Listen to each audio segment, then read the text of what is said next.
Assalamualaikum warahmatullahi wabarakatuh. Selamat berjumpa lagi dengan saya, Bapak Hidayatullah, dalam perkuliahan Pendidikan Agama Islam. Pada kesempatan kali ini kita akan bicara tentang konsep agama, yakni iman, Islam, dan ihsan. Namun sebelum kita melanjutkan, mari kita awali pertemuan kali ini dengan membaca doa terlebih dahulu. Bismillahirrahmanirrahim. Raditu billahi robba wa bil islami dina wa bi muhammadin nabiyya wa rasula. Rabbi zidni ilma warzuqni fahma. Amin ya rabbal alamin. Baik, kita lanjutkan konsep agama dalam pembahasan kali ini. Ini adalah sudah pernah Anda pelajari sebelumnya, mungkin di bangku sekolah, tentang iman, Islam, dan ihsan. Apa itu iman, Islam, dan ihsan? Mari ikuti selanjutnya pada bahasan slide-slide berikutnya. Iman. Pengertian iman di sini secara bahasa adalah tasdik atau membenarkan. Sementara menurut istilah, membenarkan dengan hati, mengucapkan dengan lisan, dan mengamalkan dengan perbuatan. Ini adalah pengertian iman. Jadi iman itu adalah sesuatu yang masih abstrak, yang tidak tampak, bisa dirasakan, bisa dibuktikan, tapi tidak bisa dilihat kasat mata. Seperti kata cinta itu ya, bisa dirasakan, bisa dibuktikan, tapi bentuknya seperti apa tidak tampak. Sedang menurut istilah yang sesungguhnya, iman adalah kepercayaan yang meresap ke dalam hati dengan penuh keyakinan, tidak bercampur dengan syak dan ragu, serta memberi pengaruh terhadap pandangan hidup, tingkah laku, dan perbuatan sehari-hari. Jadi pengertian iman ini bisa dilihat dari karakter seseorang, apakah kehidupannya itu punya pedoman keimanan atau tidak. Nah, ini bisa kita lihat dari perbuatan dan tingkah laku yang kita kerjakan maupun yang orang lain kerjakan. Dasar hukumnya adalah surat Al-Anfal ayat 2 sampai dengan ayat 4. A'udzu billahi minasyaitonir rajim. Bismillahirrahmanirrahim. Innamal mu'minuna alladzina idza dzukirallahu wajilat qulubuhum wa idza tuliyat 'alaihim ayatuhu zadatuhum imanan wa 'ala rabbihim yatawakkalun. Ulaika humul mu'minuna haqqan. Allah Subhanahu wa taala berfirman, sesungguhnya orang-orang yang beriman itu adalah mereka yang jika disebut nama Allah, gemetarlah hati mereka. Dan apabila dibacakan kepada mereka ayat-ayatnya, bertambahlah iman mereka. Karenanya dan kepada Tuhanlah mereka bertawakal, yaitu orang-orang yang mendirikan sholat dan yang menafkahkan sebagian rizki yang kami berikan kepada mereka.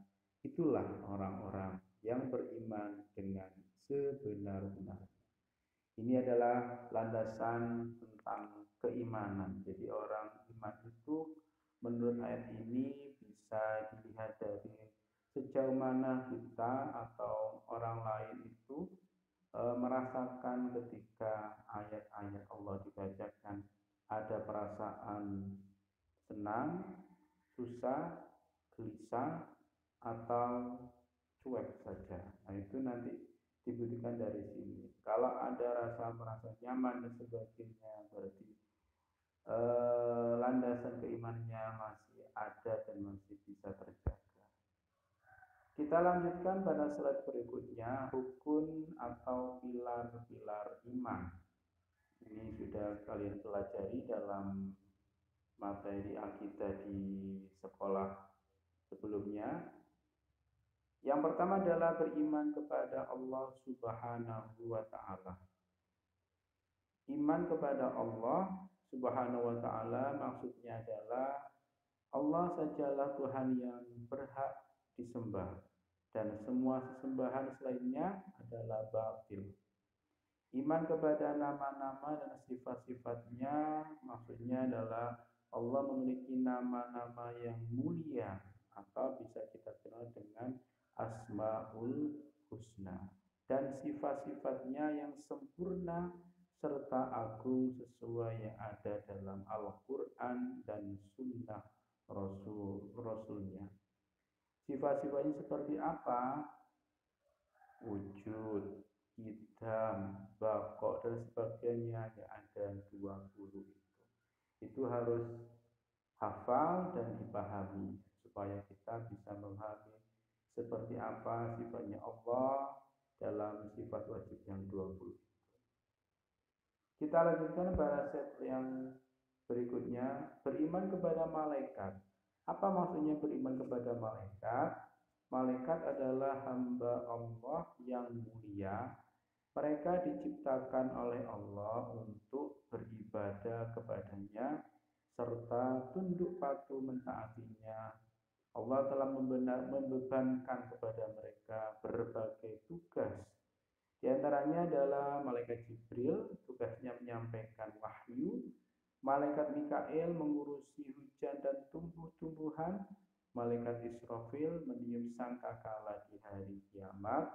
Israel malaikat maut, Raqib dan Atid pencatat amal perbuatan manusia, sedangkan malaikat Malik menjaga neraka, dan malaikat Ridwan menjaga surga, dan juga malaikat-malaikat yang lain yang hanya Allah yang dapat mengetahui.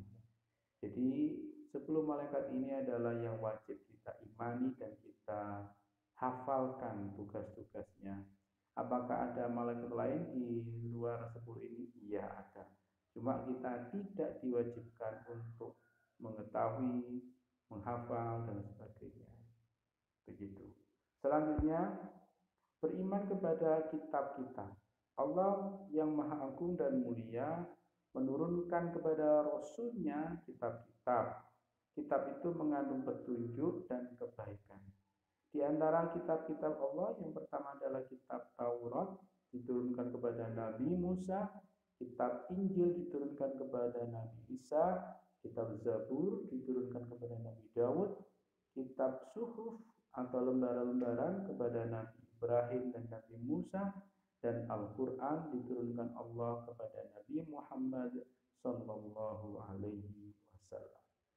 Dengan kitab Al-Quran ini Allah telah menasakh atau menghapus semua kitab-kitab sebelumnya, dan Allah telah menjamin untuk menjaga dan memeliharanya karena ia akan menjadi hujjah atas semua makhluk sampai pada hari kiamat.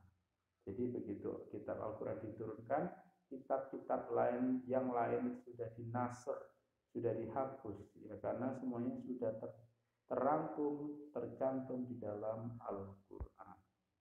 Selanjutnya beriman kepada Rasul. Allah telah mengutus kepada makhluknya para Rasul. Rasul pertama adalah Nabi Adam, dan yang terakhir adalah Nabi Muhammad Sallallahu Alaihi Wasallam.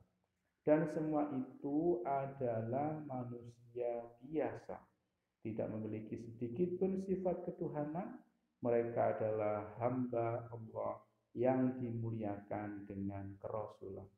Dan Allah telah mengakhiri semua syariat dengan syariat yang diajarkan oleh Nabi Muhammad Sallallahu Alaihi Wasallam yang diutus untuk seluruh manusia. Wa ma arsalnaka illa rahmatan lil alamin. Maka tidak ada lagi nabi sesudah. Ini adalah keimanan kita terhadap Rasul. Jadi kalau ada orang yang mengaku sebagai Rasul di akhir zaman ini, wajib ditolak. Berdasarkan apa? Berdasarkan kaidah pada iman pada Rasul hari ini. Selanjutnya, iman kepada hari kiamat. Hari kiamat tidak ada hari lagi setelahnya.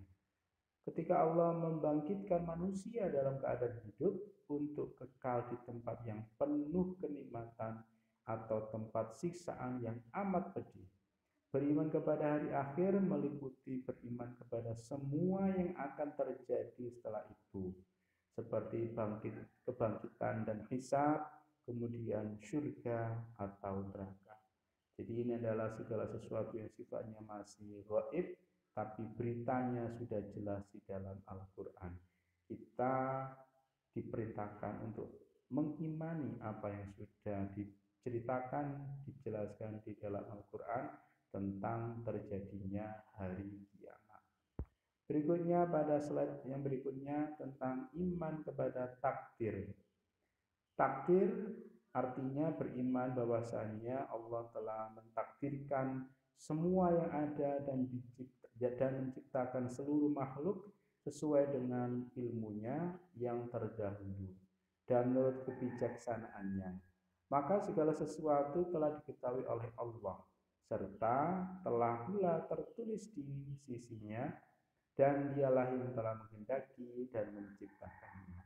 Ini harus diyakini bahwa yang namanya takdir Allah itu sudah ada catatan-catatan, dan yang terjadi itu adalah kita tinggal menerimanya.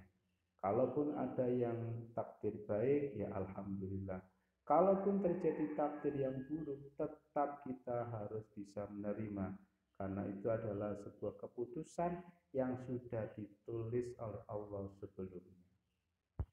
Berikutnya pengertian Islam. Nah ini, kata Islam merupakan pernyataan kata nama yang berasal dari bahasa Arab aslama, yaitu untuk menerima, menyerah, atau tunduk. Jadi aslama itu, Islam itu artinya orang yang tunduk, menyerah. Dengan demikian Islam berarti penerimaan dari dan penundukan kepada Tuhan, dan penganutnya harus menunjukkan ini dengan menyembahnya, menuruti perintahnya, dan menghindari politeisme. Ya. Secara etimologis Islam diturunkan dari akar kata yang sama dengan kata salam yang berarti damai. Kata Muslim, sebutan bagi pemeluk agama Islam, juga berhubungan dengan kata Islam. Kata tersebut berarti orang yang berserah diri kepada Allah. Jadi kalau kita sudah memeluk agama Islam, idealnya segala sesuatu yang sudah digariskan dalam syariat Islam, kita harus tunduk dan patuh terhadap aturan-aturan tersebut.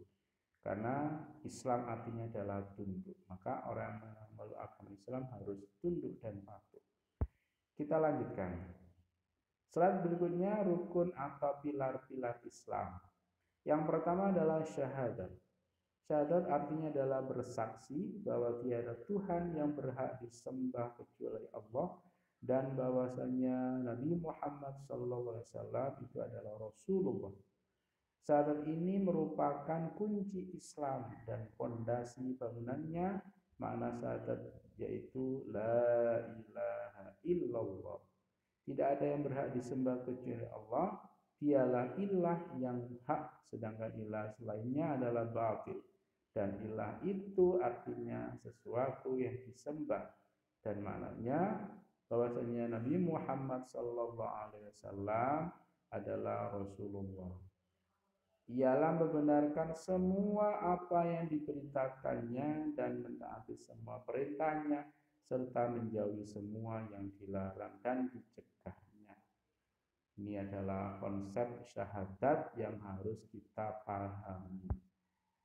Yang kedua adalah rukun Islam, yang kedua adalah sholat.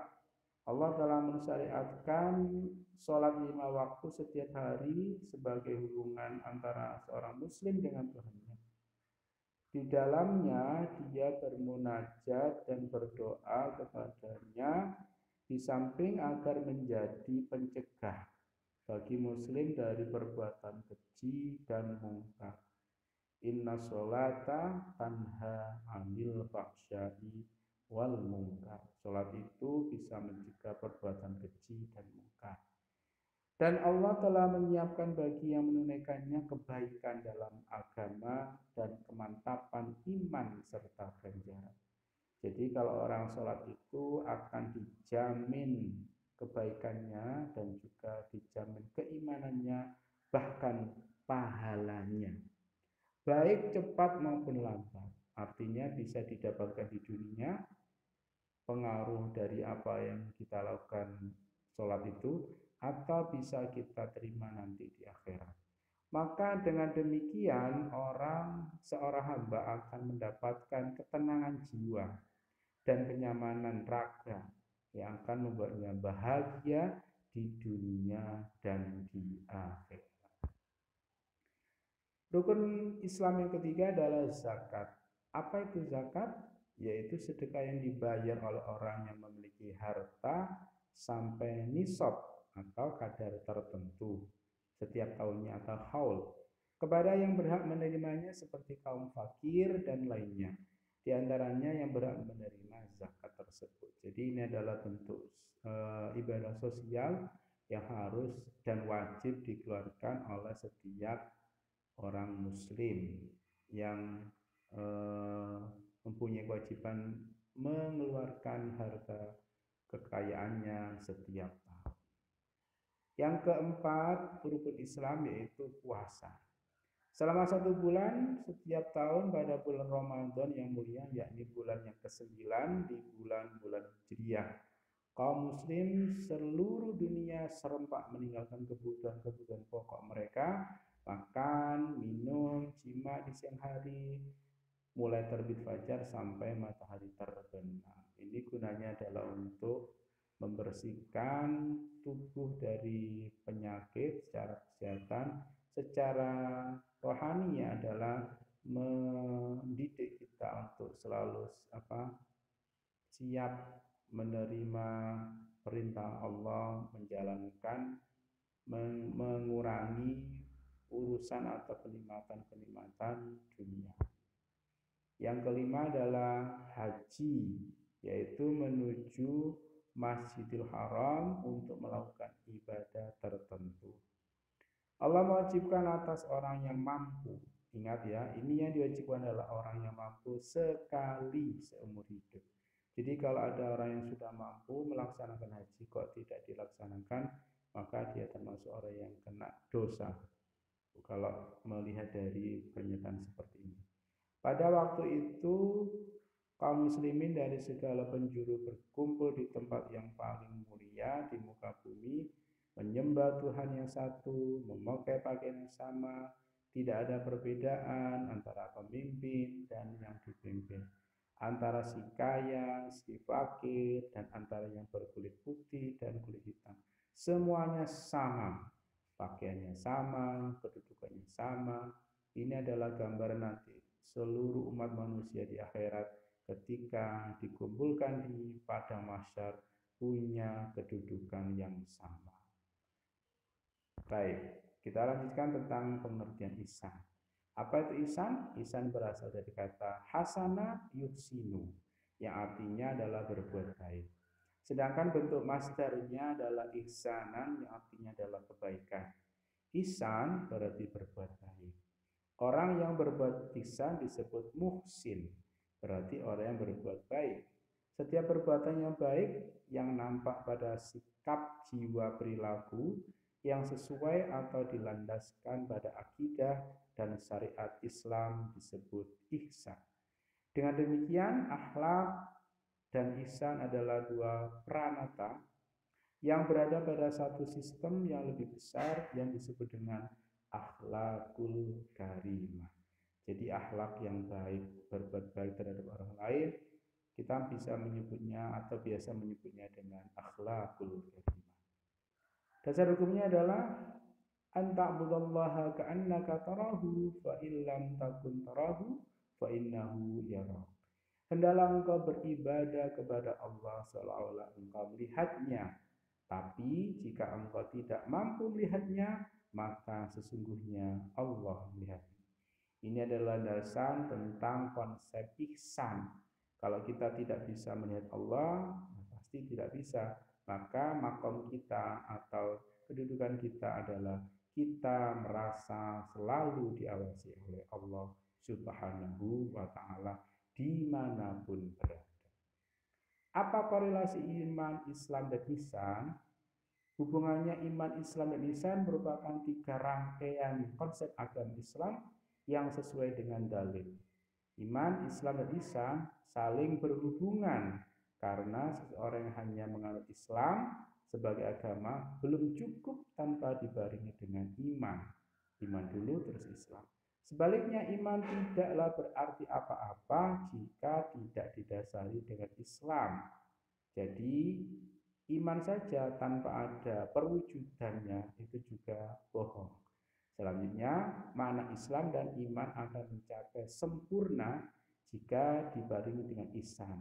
Sebab ihsan merupakan perwujudan dari iman dan Islam dan sekaligus merupakan cerminan dari kadar iman dan Islam itu sendiri. Begitu untuk hari ini pertemuan tentang iman, Islam, dan ihsan. Mudah-mudahan bermanfaat. Mari kita akhiri dengan doa bersama-sama. Bismillahirrahmanirrahim. Subhanakallahumma wa bihamdika asyhadu an la ilaha illa anta astaghfiruka wa atubu ilaik. Assalamualaikum warahmatullahi wabarakatuh.